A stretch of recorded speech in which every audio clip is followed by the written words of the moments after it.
Hi, this is Michael Becker, and welcome to this session of the Personal Data and Identity Marketplace Assessment.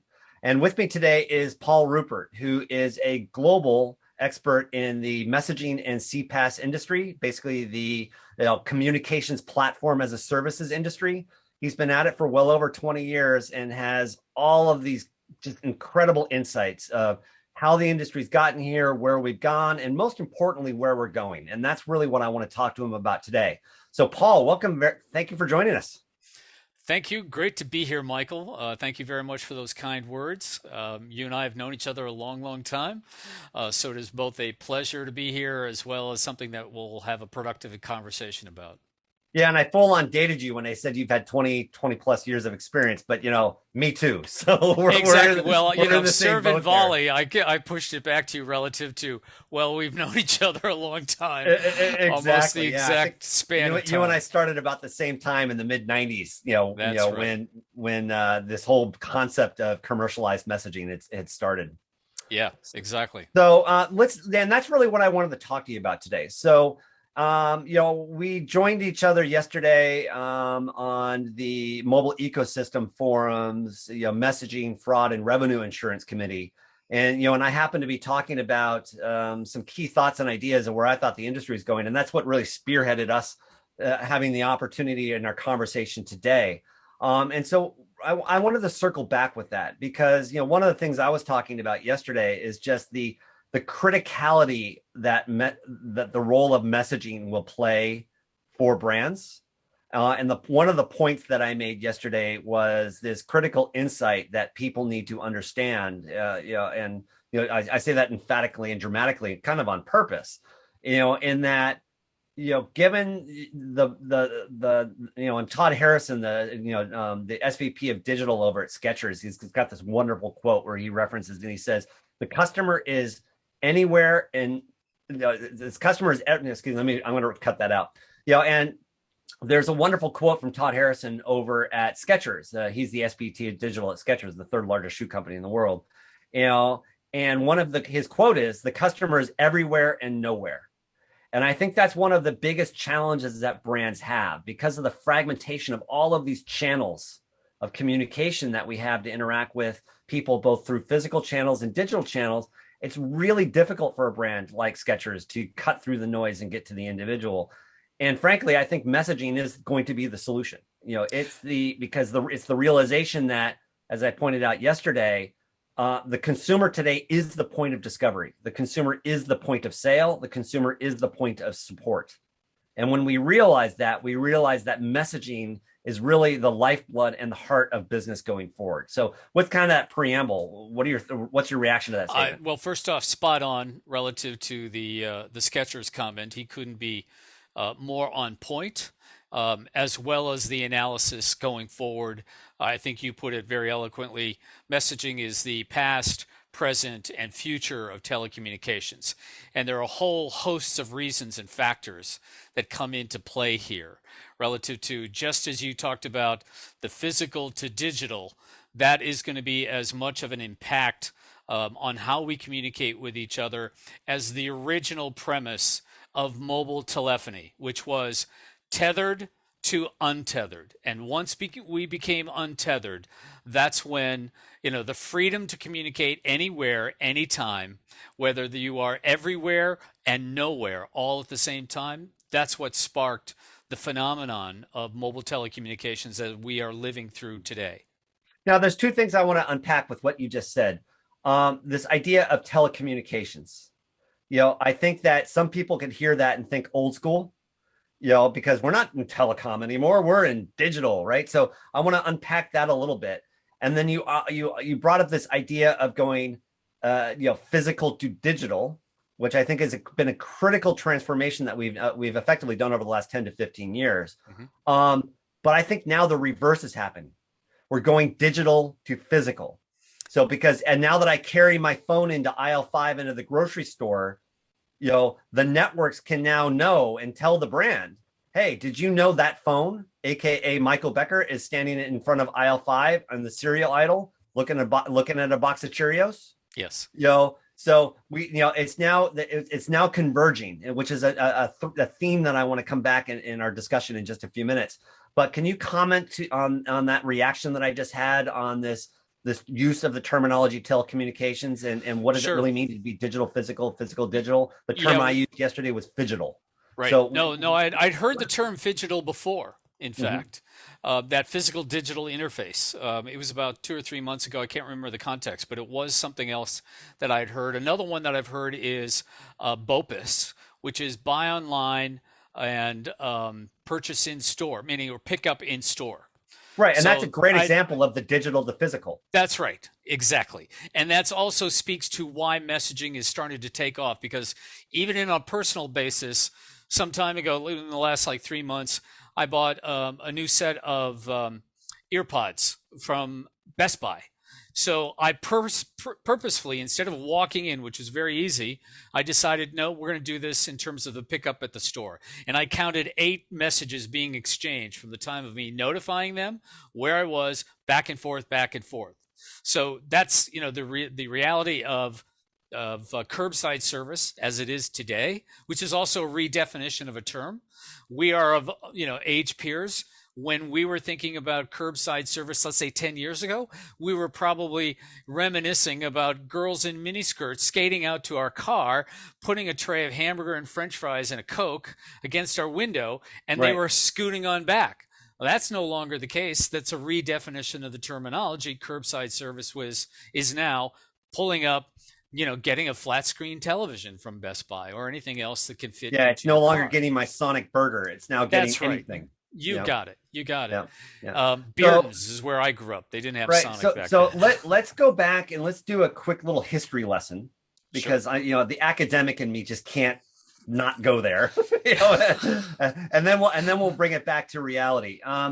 So you've been around in this industry and you've seen it, and we were talking about it kind of the preamble that we're about to enter into the third wave of messaging. That's We're right. either at the tail end of the second or in the beginning of the third, but we're in that gray tumultuous That area. transition time. Yeah, that Yes. transition period, which can be both an opportunity for riches and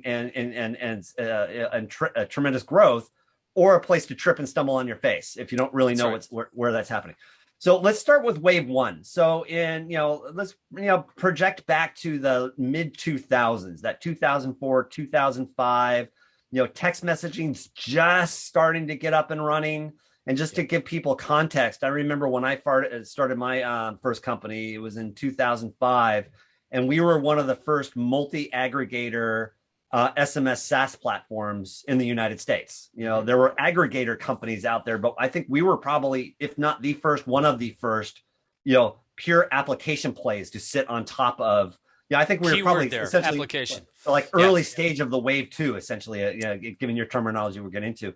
Yep. So, but when I started the company, 500 million text messages were exchanged in the United States in the entire month of May, right? Mm-hmm. And people were like, "Oh my God, that number is huge." Now we're up to billions in a day, if not an hour, right? Well, So, Syniverse probably puts across 3 billion texts a day in a correct. 24-hour Up from period. 500 million in the entire month of May. So That's right. so tell me about wave one. What is unique about the properties of the wave one, that was early 2000s of commercial text messaging? Sure. That makes sense, and what quantifies that wave?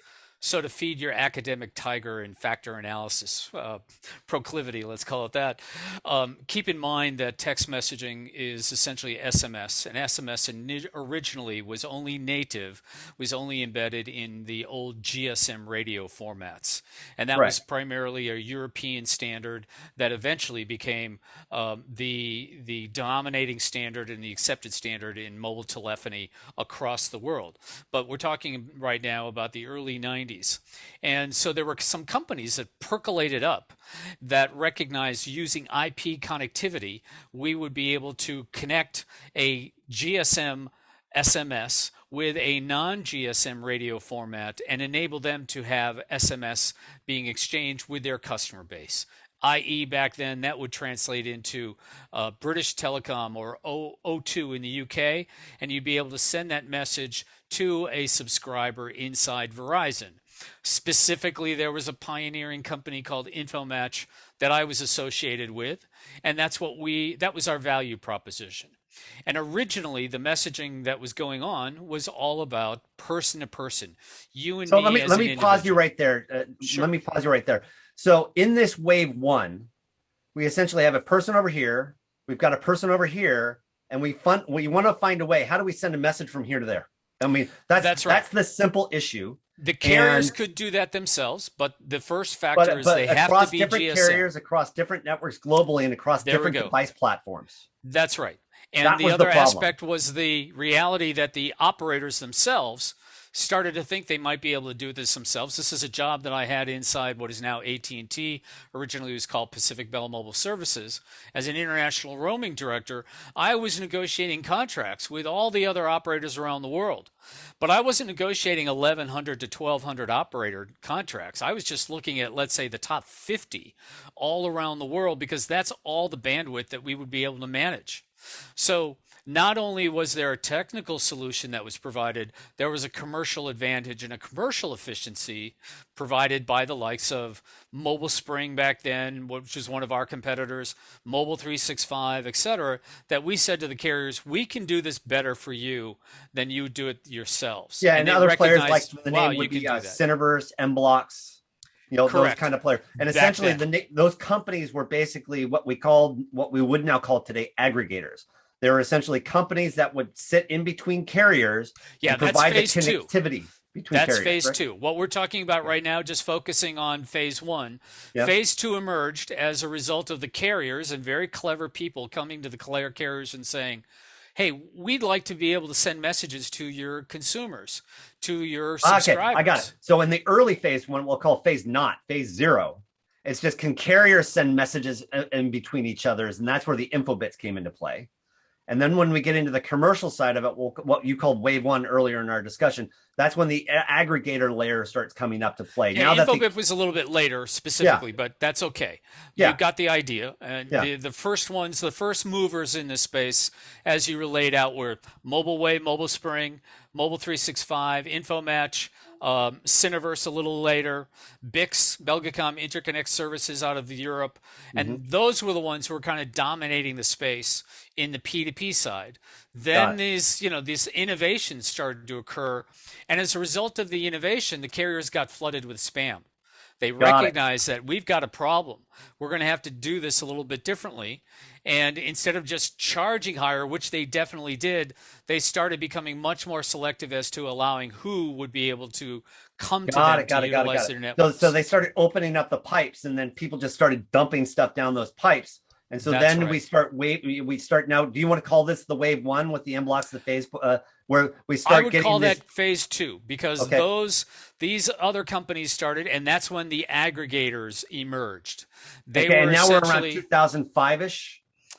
a little earlier than that, Okay. about 2003. I mean, to be honest, inside Mobile 365, I was instrumental in bringing two consultants from the UK, and we decided let's do a trial to be able to figure out how to be able to put together an enterprise-related or an application-to-person messaging in civilian speak that essentially equates to a computer sending a text to a person, a message to a AKA person. your marketing program saying, "Hey, here's a coupon for some shoes." That's right. Early Okay. days was all about soccer scores and horoscopes, but that you got the idea. It's the Yeah, same yeah, functionality.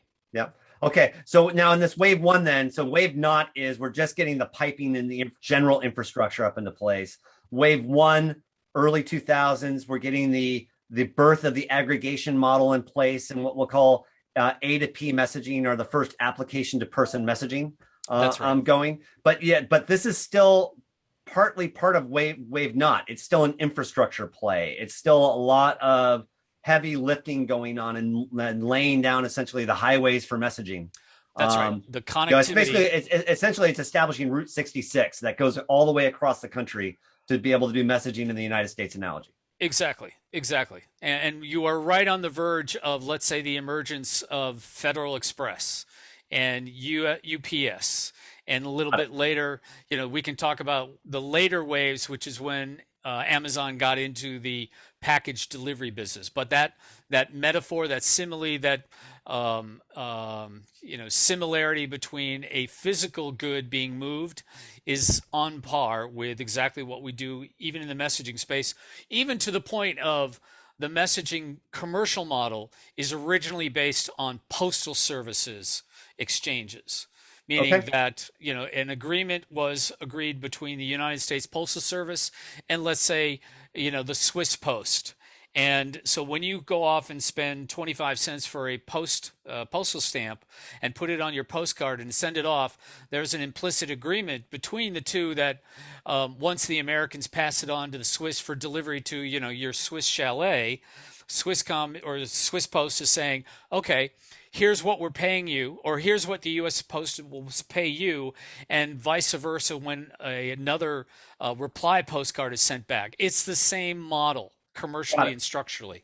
Got it. Okay, so now we're going to start moving in, and that took all about that wave not to wave one took 10, 15 years to kind of settle in. Yeah, now, I'd say 10. Yeah. Let's say Now we're into the 2010s, 2011-ish, give or take plus or minus 2 years. Mm-hmm. And the next wave, what we'll call wave two, is coming into play. These new sets of companies don't need to lay infrastructure. They're just going to build new application experiences and logic on top of those roads that have already been established. That's right. Can you talk to me about them a little bit? Well, let's look at one which is always the center of attention, whether you're either talking with investors or others who are interested in CPaaS, and that's Twilio. So Twilio's emergence was an application functionality. They were looking at the software capabilities and not focused on the transport capabilities in the space. So they went to essentially the application layer economy. These application developers were saying, hey, I've got this functionality and I want to be able to utilize text messaging as part of it, as an augmentation, as an additional value layer to what we're offering, whatever that offering might be. And so Twilio, with great genius and with all recognized credit for what they did, they're like, okay, this transport layer is really commodity. This other stuff, which is really software driven, that's where the higher margins are. That's where the future lies. And because their model was they integrated that application from each individual developer into their network, they also took that coordinated and strategic perspective of all this, incorporated it in their own strategies, in their own development of applications. So they were riding on the innovation of their customers and at the same time driving innovation in-house. Got it. Okay, and again, what's critical? So if wave not wave one is prototyped by this idea of wave not P2P messaging, we're making person-to-person messaging happening. Wave one, the first incarnation of commercial messaging evolving, we're now going to make the first A2P messaging happening. Hey, here's the shoes. Here's the event this weekend. Here's your horoscope. Here's the sports scores from last night. That's that era. And now in wave two, we're getting it's like A2P messaging to the next level. And this is also, I think that, in the early days, it was A2P messaging. But as you and I were talking about, this is when the true CPaaS evolved in wave two. This true communications as a platform, as a service model evolved. And now you were talking about, it's no longer just about that quaint, if you will, now 160 character text message. It's a sea of messaging. And can you go kind of down that laundry list now and talk about what the power of the CPaaS is now? Sure. I would say that the aggregated piece was right at the embryonic stage of where we are today. And then the birth of the baby occurred in, let's say, this third wave, if you will, where the development of different types of use cases. A great example is two-factor authentication. We started off talking about horoscopes. We talked about soccer scores, baseball scores, whatever it might be. Now we've got a functionality that essentially validates your identity and proves that you are a secure source of information about this account. And that's validating my identity is by using the kind of what you know models. In other words, I've texted you a secure code, which you're now going to take and stick it into a website. That's right. Got And it. then that can lead to other things. The two-factor authentication can be the gateway into getting information about your financial services profile, Mhm. the status of your accounts, Okay. most recent credits, debits, whatever it might be. Right now, but let's go back though. I mean, so now in this kind of we've got wave not wave one, um, and again the reason why I use the not is that's P2P. That's just the carrier models. Wave two is when businesses and brands start able Mhm. to leverage that. That's wave one for the first commercial world. Wave at the end now we're nearing the end of now we're into wave two where you're getting more advanced communications and services. And as you and I were talking, we're nearing the end of wave two now. We're Mhm. end of 2020 into 2021, 2022, Yeah, where there's now a suite of messaging. So the communications platform as a service is no longer just about aggregating text messaging. It's about aggregating all exactly. messaging. Yeah, the So tell me inflection about that. point is now, let's say, coordinating, collaborating, continuing the integration of these various modalities of communications. So we've been focusing on SMS, but we still have voice as a modality of communication. Now, as a result of pandemic, we've seen this explosion of what we're doing right now, which is video. And then we also have what's called over the top OTT, and OTT is like same bird with multiple different varieties of feathers, meaning in the sense that they are over the top, they jump over the carriers in terms of Yeah, the okay. Yeah, I want functionality. you to define that. So over the top is a carrier term that says you're basically bypassing me. Of You're going to go sorts. over the top with internet protocol, That's right. With hit internet my protocol, carrier it's a network. technical definition, less so commercial, Right. because at And some point the carriers themselves are involved in this process now. They're yes, getting they are paid now, for but they that. weren't when the term was invented. That's right. Exactly. Different conditions. Right. So back to that, and then the OTT players obviously are Facebook, Google, Apple Business Chat, or just iMessaging, Viber. Then offshore, you've got Kakao, you've got Line, and the super app, WhatsApp. which is obviously WeChat, as well as WhatsApp. Yep. So that's just a subset with its own subsets. Well, and in And theory, then some of those subsets could also be, YouTube, that's right. chatbots, Yeah, the email. Let's chatbots not is what forget I was email. leading We're up still to. sending a hell of a lot of email. Exactly. So that's kind of the App push universe of messaging. telecommunications. Exactly. Yeah. That needs to be coordinated, collaborated, and let's say the Nirvana state is an experience where you are transiting and integrating different modalities, perhaps in the same engagement. So Yes. you might have texted in, and then you get transferred to a human being on voice who then moves you into an email functionality. We're not there yet, but that's the whole notion of interconnectivity, which is really a key component to telecommunications of any Right. sort. Okay. So okay, now we're in wave two. And what's interesting, let's go back to the comments. So in May of 2005, 500 million text messages sent in the entire month of May in the United States. Mm-hmm. Fast track to now. What were the numbers you were telling me earlier? Like how many messages are being exchanged every day across all of these different message modalities? And you think that Well, number I've is got a actually low? yearly, but we could do the math, which is roughly about Yeah, but let's do yearly. 15, Yeah, just yearly. 15 trillion messages are Right. sent globally A year. annually. Yeah. Yeah. And that number is probably low going as we move into the next wave. Absolutely. Okay. Just as we've been talking about the multiplication factor for different types of use cases is going to expand this in one segment, in one factor. Another factor is going to be contributing is, one of the best analysts that are out there, mobilesquare.co.uk, Nick Lane, who runs the shop, his estimate that, let's say, about 6% of total registered businesses around the world utilize enterprise messaging as part of their engagement of consumers in whatever way, shape, or form. So, let's say you could say let's cut that in half, or let's add that in half. Maybe it's 10%. Well, even if it's 10%, we got 90% of the potential total addressable market available as upside. So we've got multiple. And let's just pause you there. This is critical. Sure. We're sending 15 trillion messages a year now. with only 6 to 10% of the businesses. Yeah, well, that trillion number includes both P2P and A2P. Yeah, I got it. Yes. I got it. But the fact of the matter is, okay, so you've got the set, yeah. But here's what it looks like. Yeah, I know. But again, think about it. So we've only got about what 2.5 to 3 billion people on the planet that are like, online in the internet. You've got about 5.7 billion that have mobile phones. So the fact of the matter is that number of 15 trillion is going to be pretty darn low when you think about the P2P messaging that's going on, the A2P messaging going on, and then now the M2P messaging that's coming online, the machine to machine. Yeah, exactly. Messaging. Yes. And to be honest, this is another factor why the sharks are circling the pool.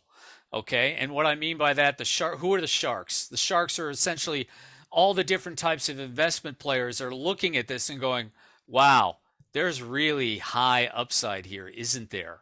Yeah. Or internally, the dynamics of the ecosystem. You and I have talked about this, and even with me in the mobile ecosystem forum, the opportunity for the players in the space for acquisition, meaning they're getting acquired or they're making acquisitions themselves, especially in the context of a benign financial environment that we're living in right now. So at the end of wave 2, and as we're moving into wave 3, the Circa 2020 or Circa 2020 model, we're seeing massive consolidation with existing players. Is one thing we're happening, which very well could lead to Tim Wu has a wonderful book that talks about the tech cycles, which is essentially showing us that this is what happens with the tech cycle. You start getting this consolidation, and then what he then says is invariably that explodes out to a whole bunch of other opportunity when those cycles get too tight and too closed. Yeah, so I'll throw this out to you just to show that I've got an academic background as well. So this is essentially Clayton Christensen's innovator's dilemma. Yeah. We have the technology that's going on, and you've got incumbents that are focusing on their performance engine, and they are ignorant of the adjacent players that are going to become the disruptors in the space. Yeah, and the same thing is going on in messaging right now. Okay. So let's go back to just so we can reframe it then. So wave not P2P messaging, carriers can now send messages back and forth between people. Wave 2 is about the emergence of A2P messaging, basically the application of the machine, the marketer, the brand can send a message to a person. Wave 3 is about doing that at scale, but not just with text messaging, but across all messaging and all systems, interjecting both machine to person and machine to machine messaging in this wave 3. The kind of the wave 2 model, and now we're going to be entering into the wave 3 model. And what is going to, especially within the context of personal data and identity, what is going to be the attribute that distinguishes wave 3 than what came before it? So the identity aspect is inherent in mobile telephony as it is in the context of, we have the SIM chips, the SIM cards relative to your telephone, MISNIN numbers as they're defined technologically. So that's been the easy way of being able to identify who you are. But for now the carrier. For the carrier, that's right. But what about for the brand? And what about for the marketer? I was just about to make that leap. Okay. In the context of, with the brand, there is both from the buyer side, the consumer perspective, they want to make sure that whoever is engaging them, whether it's Procter & Gamble or whether it's General Motors or whatever it might be, is actually who they say they are. And it's much more than just the lock in the corner. It's got to be much more in depth. Okay, so I think I missed something there, and this is really important. So up until now, there's been a lot of work. You never miss anything, Michael. Come on. What? But up until now, there's been a lot of work in the industry where essentially, so in this wave 3, identity is going to play a really key role, and it's not just about for the brand being able to identify me. Like, I know that's Michael Becker. I know that's Michael Becker's phone. I'm doing that either through the use of two-factor authentication. I send him a text, he gives me my code back, or I do that through some of the new innovative IP technology, like another MMA member company, IPification, or Cinch is another member company that's doing this, where the carrier networks are going to say, yeah, you can text them a message, but guess what? We already know their SIM card. So we can actually send back an IP notification to verify to you that that is in fact Michael Becker on the other end. That's right. So that know your customer model is going to become incredibly more, significantly more efficient in that marketplace in this wave 3 of the leveraging of identification and the interactions of messaging. And again, that verification of the individual is messaging. Whether or not it's sent over the network or it's sent over an IP channel, it's messaging. You make a request, message comes back. But what you just said is something even more important. It's not just about, can the business know me? You're basically saying, can I know the business? That's right. I, as an individual, Michael Becker, how can I know that I'm actually interacting with Amazon? That's right. And not some hacker. The whole trust factor. Exactly. Correct. So tell me about that. How will that work? Well, this is still being sorted out. There are a number of companies that are looking at the space, whether it's the aggregators or startups that are looking at them. I know one in particular called TMT Analysis that is looking at the identity verification space.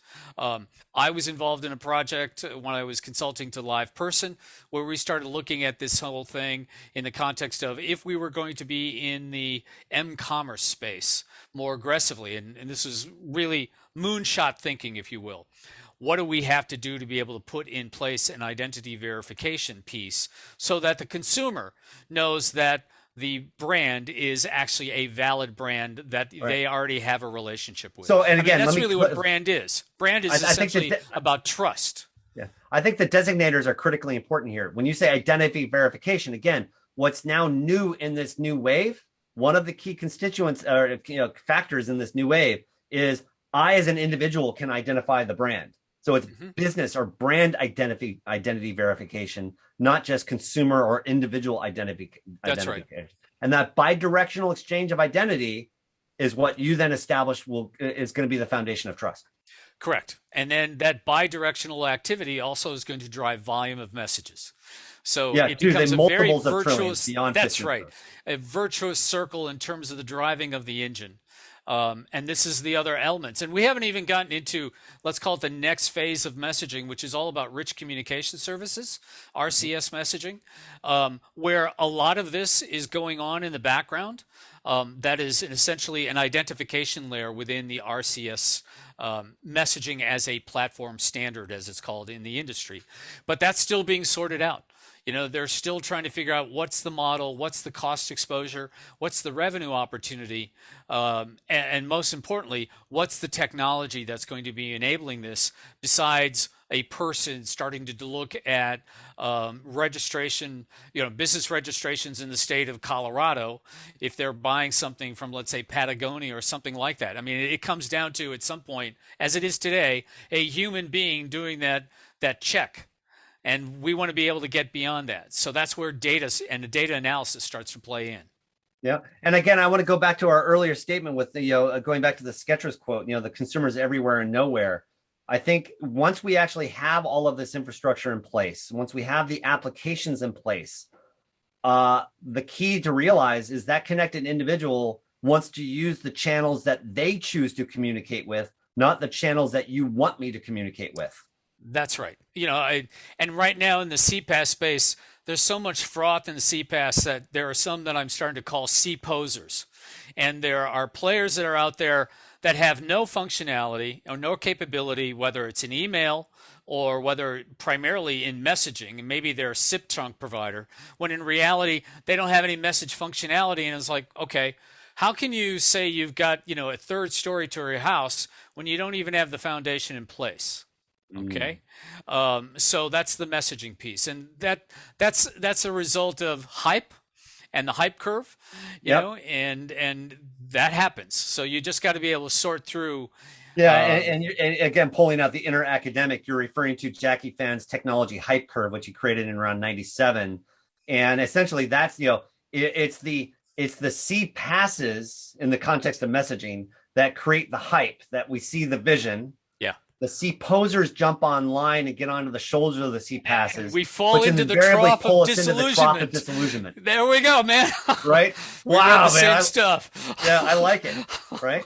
And then once the true CPasses are able to get the CPosers off of their shoulders, then really partner with other players in the field. They can then crawl out of that trough of disillusionment and then finally get to the plateau of productivity.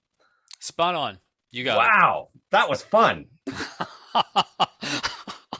it. Yeah. This is like doing geometry proofs, right? Yeah, exactly. I get it. But I think it's really important because as we think about the evolution, I mean, now I'm going to put my product owner hat on. Sure. I think one of the terribly difficult challenges we're faced with is there is a lot of tech debt in this industry, right?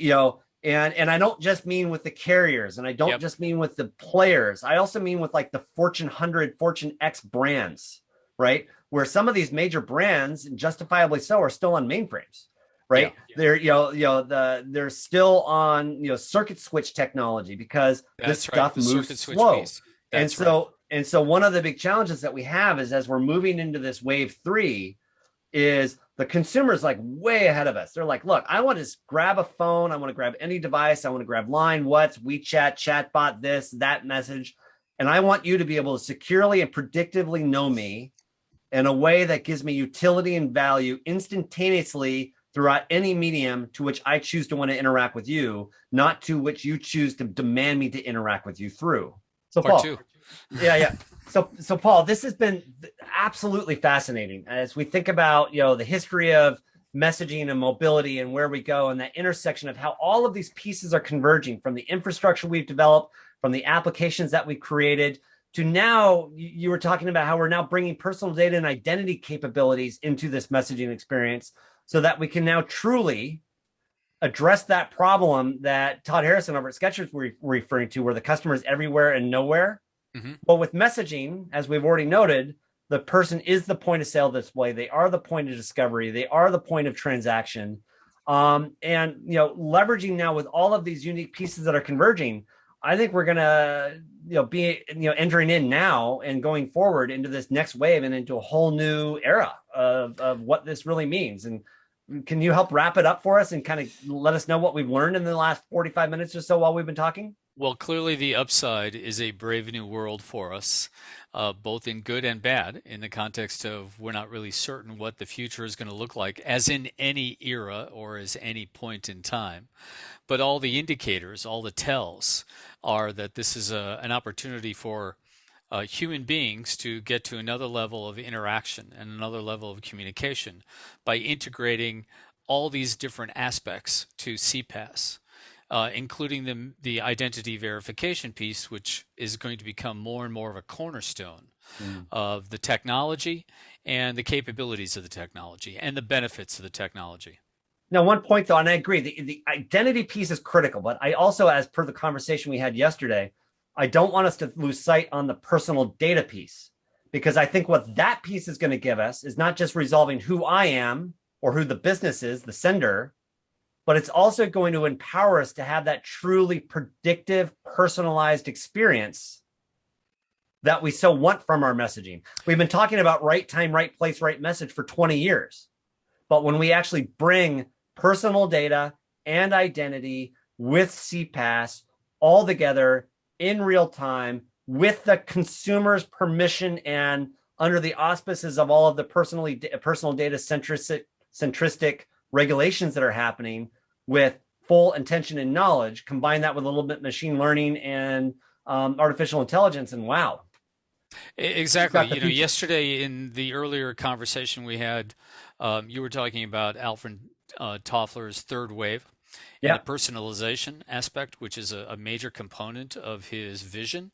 And we are in the midst of his vision today, and now we're going to be extending that even further. So as you were pointing out, the value of the data is now going to be owned by the individual, as opposed to the value of the data is going to be owned by the entity. And so the entity could be a credit union, it could be a credit card, a bank, a financial institution, and instead, all this leads to greater control of our own identity as a result of the technology, as I understood and our data, theorem. Because the data itself is an economic asset, not just the identity. Right. And the great irony there, when I was listening to this, I was like, well, okay, this is the current 5-year plan of the Communist Party, the Chinese Communist Party, in terms of looking at data as an asset class. Yes. where you've got capital, you've got labor, you've got land, and now they're looking at data as an asset class, something that's kind of new and clearly, boundary breaking from a Western perspective, but they already are seeing this and driving their economy towards that end. And clearly, we should be considering the same thing, which is exactly what your theory is from Yeah. what we were talking about yesterday. Well, yeah, I got to tell you, Paul, this has been a really great 45, 50 minutes or so. I've thoroughly enjoyed it. And, thank you for taking the time, and let's be sure to have you back. So what's your final remark to the world? I mean, if I were to say, what are the three things that we proverbially need to know? People, public, and private institutions. And based on that, what do they need to do? And let's close on that. Wow. You're asking me a manifold answer here. The reality is to embrace the future in the context of continue to utilize messaging as we have been, and be agile enough to be able to move into new types of applications, new types of capabilities, which is going to be benefiting us all, as opposed to standing back and going, wait a minute, I don't want to make that change, when in fact embracing change essentially frees all of us to new levels of exposure and experience. Well, and that goes back to the Darwin quote we talked about yesterday. It's only, it's not the strongest as a species that survives, nor the most intelligent, but those that are most responsive to change. Indeed, I have a friend who is a Marine Corps officer, and he often talks about adapt or die. Yeah. So, And so I guess that's the key message, right? So what we need to know is change is coming, and what we need to do about it is adapt or die. yeah, I would even take it one step further, not to trump what you said, but change is constant. So you Yes. have to be able to adapt or die. Interesting. Well, again, Paul, that was fantastic. Thank you very Michael, it's much. great. I very much enjoyed it as well. It was great to have this free-ranging intellectual conversation about something that we do in terms of making a living. And So, something that we love and are passionate about. So that's great. indeed, indeed. All right, man. Take care. Bye-bye. Thank you. Cheers.